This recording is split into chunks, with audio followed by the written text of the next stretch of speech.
যেখানেই থাকি একদম 8:30 বাজে, এখন সামনে এসে জায়গা ঘোরার সৃষ্টি হচ্ছে আস্তে আস্তে। আমি জানি বাবা আজকের এত হাজার হাজার ভক্তের সংখ্যা হয়েছে এখানে, এত বড় মাঠটাও উঠাতে পারছি না যে কত ভক্তের সংখ্যা দেবে, কিন্তু কি করবেন বলে এত তীব্র গরম। প্রাণনাথ আছে, প্রাণনাথ আছে। তখন সতীরা এসে জিজ্ঞেস করছে কি যেন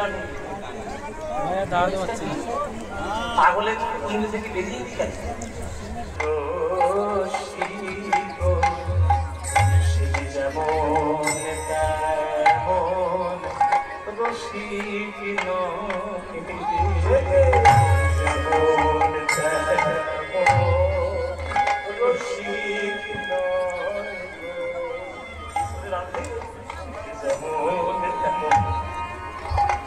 রসিক